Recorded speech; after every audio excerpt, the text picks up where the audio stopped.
Buenas tardes, soy el doctor Jesús Torres Espinosa. Continuamos con la clase de farmacología, ya en el último apartado de antibióticos. En las clases anteriores ya revisamos someramente y de forma rápida y concisa antibióticos como los betalactámicos, que incluyen a las penicilinas y las cefalosporinas, a las quinolonas, a los macrólidos, a los lincosánidos. Sí, también a las fluoroquinolonas, que tienen un muy amplio espectro. Como les he dicho con anterioridad, no hay que dejarse guiar por la fonética en cuanto a los nombres de estos medicamentos, ¿sí? Porque recuerden que, por ejemplo, la eritromicina es un macrólido, la lincomicina es un lincosánido y la penicilina pues, es un betalactámico, son de 3 grupos diferentes y se les podría preguntar si son de la misma familia o no, se suenan parecidos. En los que sí no hay mucho pierde son las fluoroquinolonas, que pues todos son los sacinos, ciprofloxacino, levofloxacino, ofloxacino, enrofloxacino, ¿sí? Ahí sí todos se parecen, en realidad, ¿sí? Ahora tocaría ver a otro grupo de antibióticos que van a ser los que van a interferir en las vías metabólicas de la bacteria. Entonces pues van a interferir el metabolismo como tal, provocando así pues la muerte de la bacteria, interfiriendo en todas sus vías de metabolización de diferentes productos y excreción de subproductos y de desechos. Tocaría el turno entonces de las sulfamidas. Las sulfamidas es una sustancia química de tipo sintético, o sea, no la encontramos en la naturaleza, tiene que ser producida en laboratorio, que es derivada de otro antibiótico que es la sulfonamida. Son de acción bacteriostática y tienen un amplio espectro similar al de las quinolonas. También resulta que se pueden utilizar como antiparasitarios en ciertas enfermedades infecciosas. En cuanto a su liberación, o sea, en el LATME, liberación, vamos a encontrarnos que se pueden encontrar en ambas presentaciones, tanto vía oral como intravenosa, ¿sí? Siendo pues muy poca la diferencia entre la absorción de vía oral y la vía endovenosa, salvo que pues por la vía endovenosa vamos a tener una biodisponibilidad mayor, ¿sí?, que por la vía oral, y va a ser mucho más rápido como en cualquier otra presentación, en cualquier otro medicamento, que pues si se absorbe bien por ambas vías, resulta que por vía oral pues va a atravesar el metabolismo del primer paso, lo cual disminuye un poco su biodisponibilidad si la comparamos con la vía intravenosa,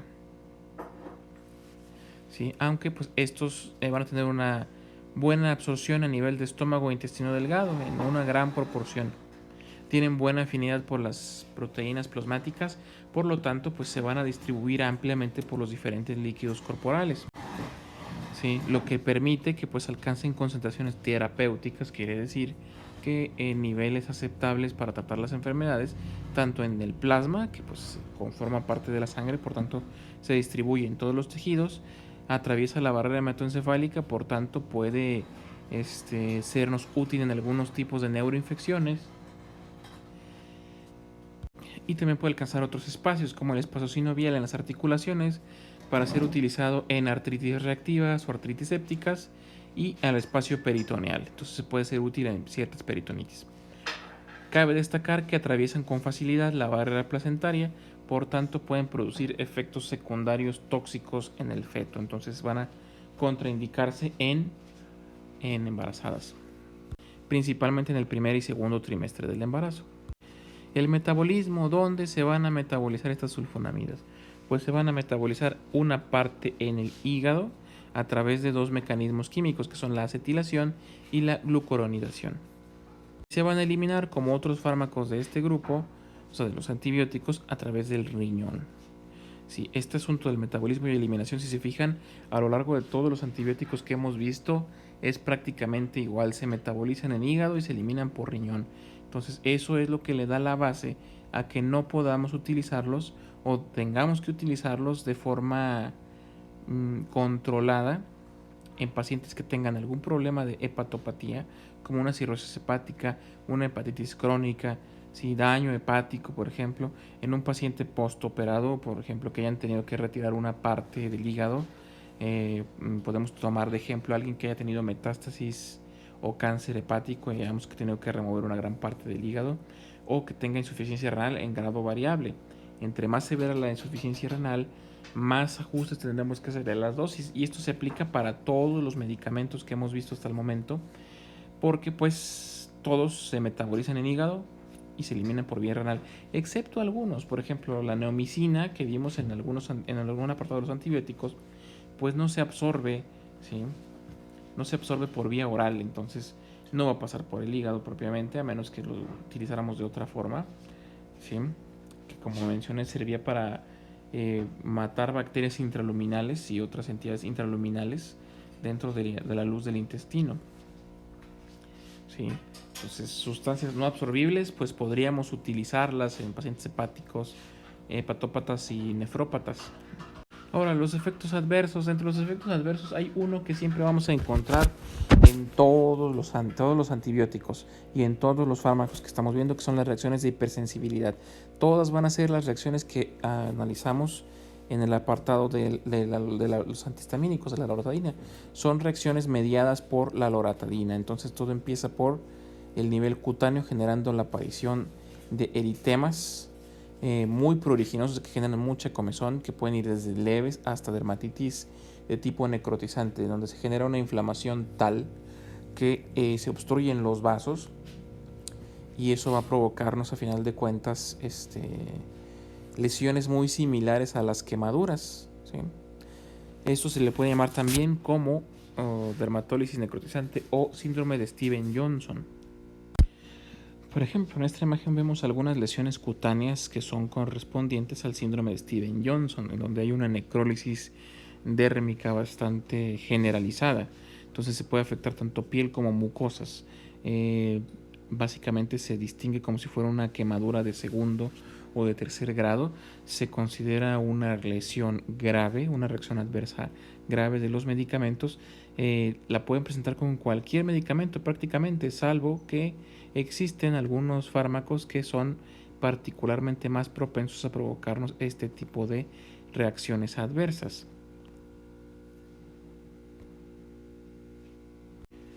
Otra reacción que se puede generar son vasculitis si lo utilizamos a través de vena venosa, y se puede generar una anafilaxia severa.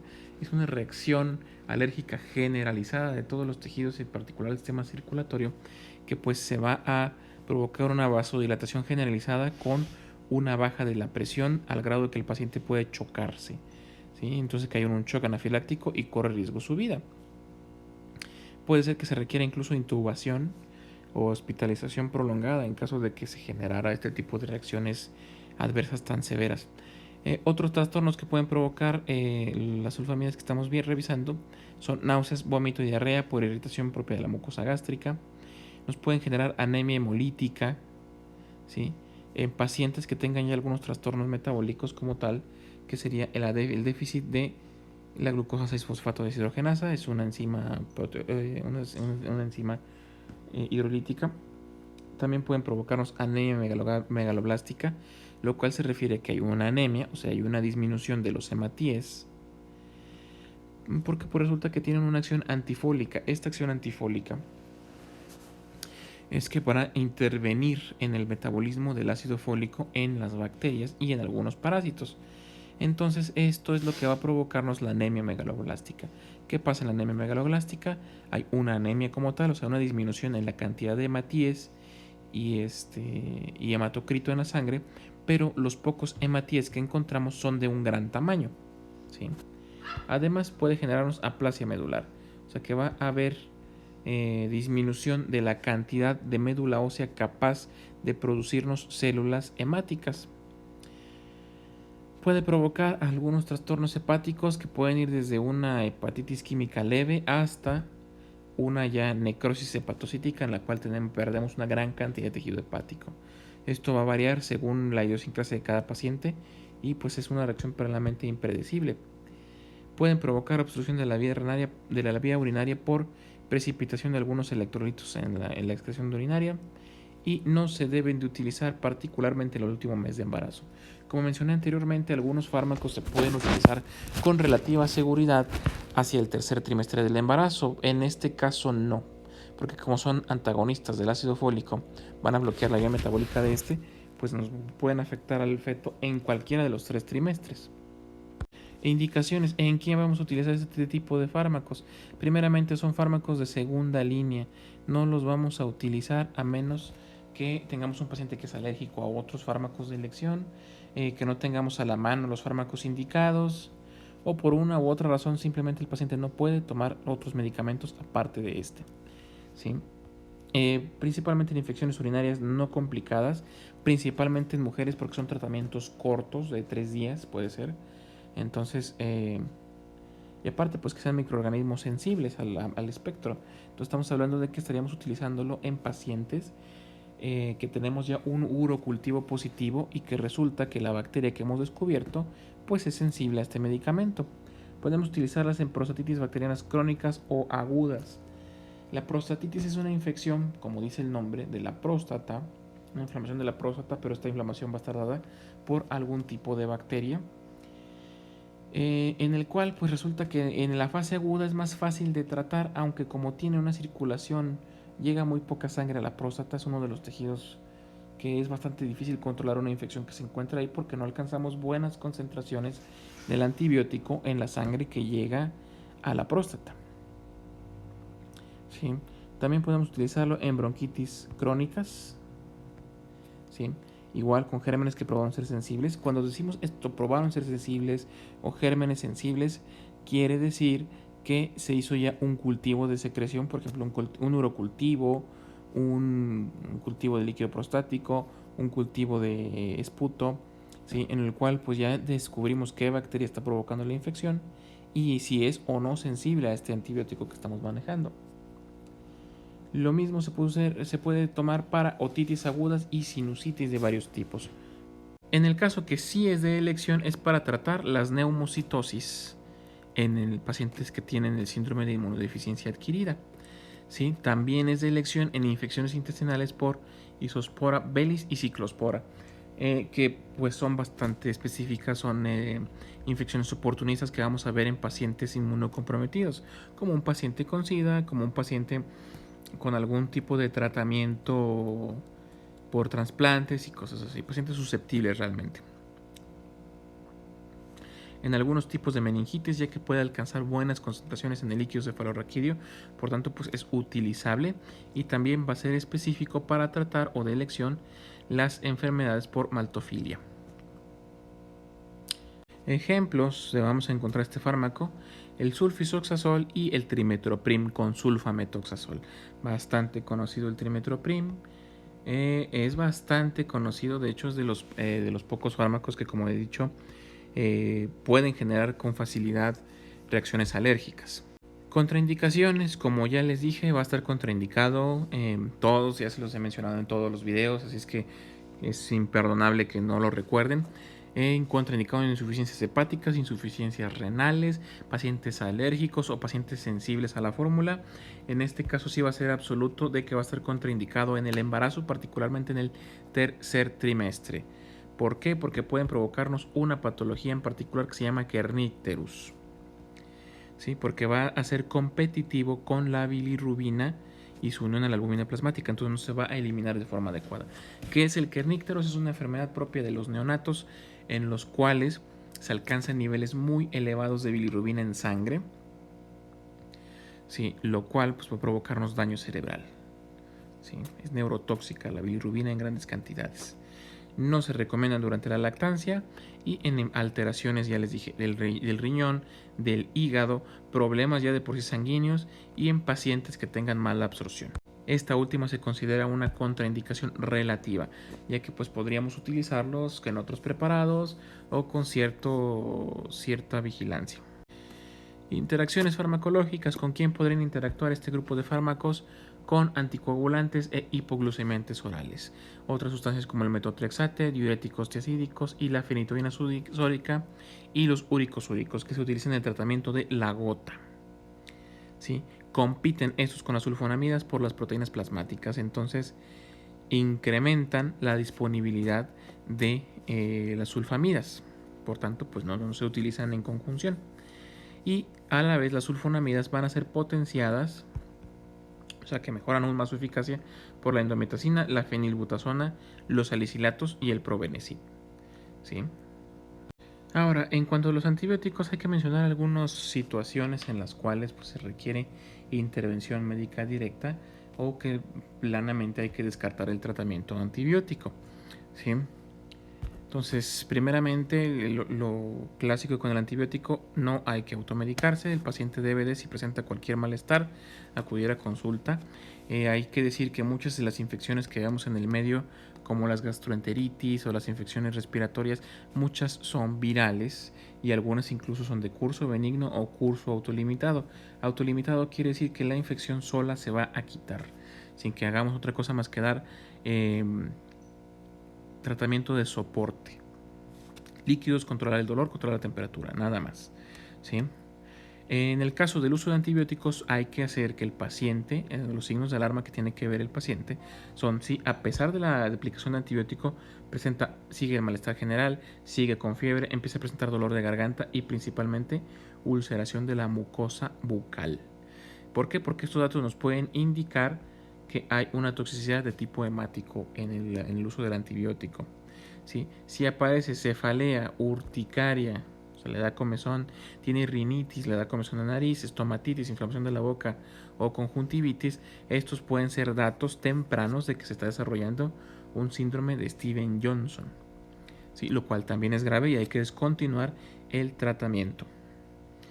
Cabe decir que en muchos de los fármacos que hemos revisado, hay un grupo en particular, el paciente debe tratar de no exponerse al sol, ¿sí? Ni rayos UVA. Esto lo mencionamos porque pues hay quienes pueden intentar broncearse de forma artificial con camas de bronceado, entonces ningún tipo de exposición a rayos UV o a los rayos solares literalmente, ¿sí? Porque puede aparecer fotosensibilización y lesiones cutáneas propias de la exposición.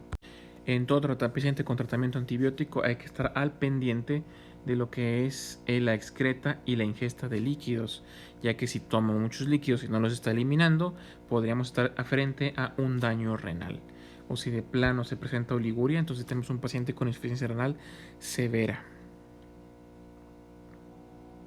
Además, hay algunos fármacos antibióticos como las sulfamidas que acabamos de revisar que incrementan o generan cristaluria, ¿sí? Son cristales de urato que se excretan por la orina y básicamente en términos coloquiales, es decir, que se concentra más la orina. Entonces estos cristales, esta cristaluria puede precipitar que el paciente genere cálculos renales después del tratamiento. Por tanto, hay que incrementar la ingesta de líquidos ante cualquier tratamiento antibiótico que estemos llevando. En todos los pacientes que estén en tratamiento antibiótico hay que controlar la glucemia porque los pacientes diabéticos son más susceptibles a las bacterias y principalmente cuando están descontrolados. Hay que mantener una orina alcalina con la intención de que no se precipiten cristales y se hagan cálculos, ¿sí? Y en el caso muy particular de las sulfonamidas, aunque también de otros antibióticos que usemos como tópicos o colirios, si presentan datos de irritación, hay que suspenderlos inmediatamente, ¿sí? Por lo pronto sería todo lo que tenemos que revisar de los antibióticos, de todo lo que revisamos en las clases. Si tienen alguna duda, si hay algún fármaco en particular que quieran que repasemos o quieran del que hable, pónganlo en los comentarios del video y hago un video particular para estar resolviendo las dudas que hayan tenido con respecto a esta serie de clases. Recuerden que su examen es el día de mañana. Es un examen muy sencillo, igual de opción múltiple. No deberán tener ningún problema para responderlo. Nada más recuerden muy bien todo lo que les he estado repitiendo de las contraindicaciones de los fármacos, que son 4 iguales, las mismas siempre para todos los medicamentos prácticamente. Y recuerden lo que les repito una y otra vez del uso de la fonética para memorizar listas de medicamentos. En algunos grupos sí nos sirve y en otros grupos no nos sirve, los puede meter en problemas. Entonces hay que tener precaución con el memorizar los nombres de los fármacos por la fonética.